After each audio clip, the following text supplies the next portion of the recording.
Don't we avail ourselves of this too often because we say, well, partisanship has taken over? Beware of a lawyer with one case and a reporter with one story. There will eventually be a point of pent-up demand on Capitol Hill to work together and get things done. We, the people, are supposed to decide who governs us. I think it's really hard to argue that the tax cuts did not actually move the needle on the economy.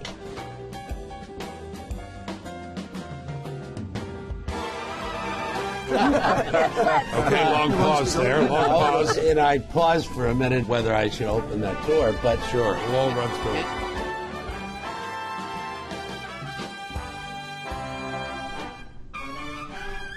Hi, I'm Bill Bennett, and welcome to Wise Guys. We have a good show for you today, some thoughtful discussion without interruption, but certainly there will be some disagreement. And I am delighted to host this distinguished group. We are here at the Prime Rib Restaurant in Washington, D.C. Wish I could tell you it was my first time here or my brother's first time here. Not true. We've been here before. To my right over here is Oliver North. He is a distinguished American, a war hero, an iconic figure in American life. We have with Wise Guys a wise girl, if I may, Maria Bartiromo. She is the host of Mornings with Maria and Sunday Morning Futures, which I watch, I shouldn't say religiously every Sunday. You got to do something else, but I do watch regularly. Bob Bennett, or as we call him in our house, Uncle Bob. Bob Bennett, one of Washington's most distinguished lawyers, represented Bill Clinton, represented Cap Weinberger, represented all sorts of other people. Ari Fleischer, who was President George W. Bush's communications director or press spokesman? Press secretary. Press secretary, and is now head of Fleischer Communications. All right, let's get started. I was rereading, and I really was rereading because I did read the Federalist when I was assigned it the first time, and I was reading about powers, the separation of powers, executive, legislative, judicial. Didn't see anything in there about special counsels or independent counsels. Did the founders make a mistake and not put a provision in there for special or independent counsels? You've been one, I think, or something like it, and I know you've had an opinion on this, Bob. Do we need them? What do we need them for?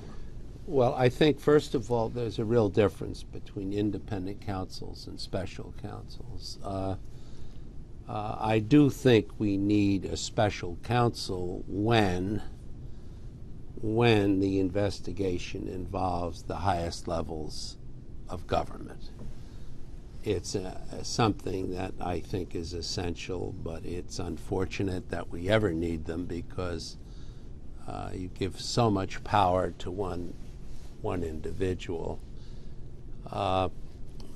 But there's no question that it was Justice Rehnquist who wrote the Morrison opinion that said independent counsels, since they can be removed by the president, is constitutional. And then Congress did away with it, and now we have this special counsel statute. But while we're operating now with a special counsel, there are also congressional committees looking at the same things. Why isn't the Congress good enough organization or institution to do this? We now have double, triple, and there are calls even for another special counsel to look into what this special counsel is doing. Well, I hate to offend my friends in Congress, but they are simply incapable of doing a meaningful investigation. I have had many clients appear before them. You know, they're too partisan, they leak, it's a game. I just don't have any confidence in congressional investigations, and I've been involved in many of them, and I have been special counsel to the Senate Ethics Committee and the Senate Foreign Relations Committee, and I still say that. So, but you have confidence in these special counsels? You think they've done a good job It depends who you historically? pick. Okay. It all depends on who you pick. And it's funny because I think, there's something about a special counsel that is very transparent because it basically tells the world, well, we can't do this in-house.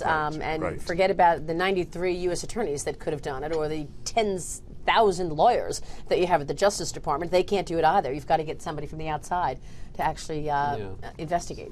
As a guy who's a little bit of experience both with congressional committees and with a so-called independent counsel.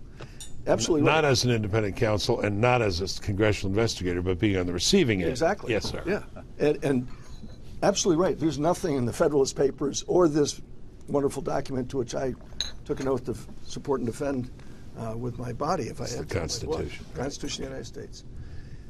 Number one, if the Congress can't do its job, then they ought to step aside, because the power to investigate the executive branch of the United States is very clearly in this document, right? It is the role of the Congress to ensure that the executive branch is carrying out the laws.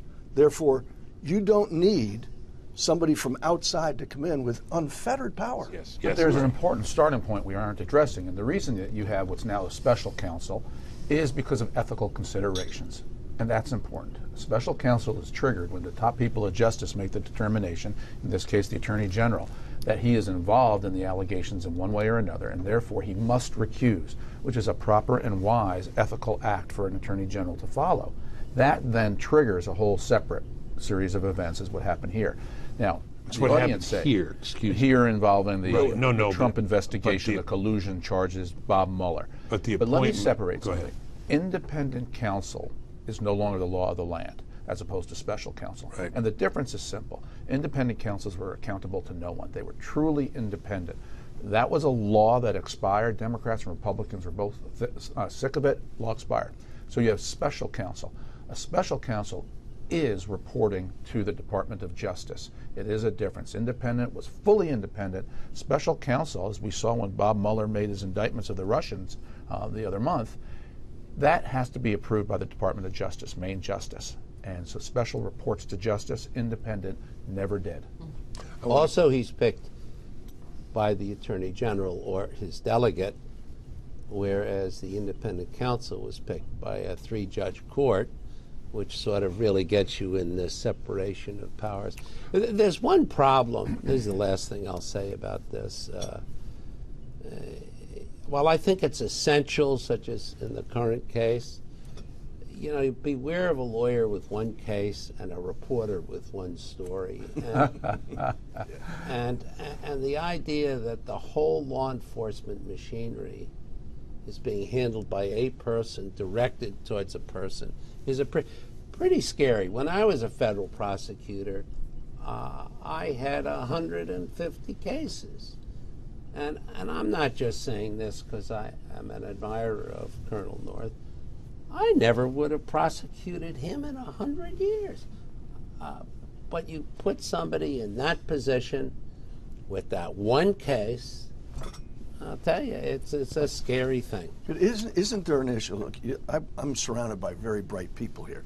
It strikes me that up to this point, what's happened with Mueller is that he's got a bunch of cases that had nothing to do with the original issue of was the Trump administration colluding with the Russians before the election to affect the outcome.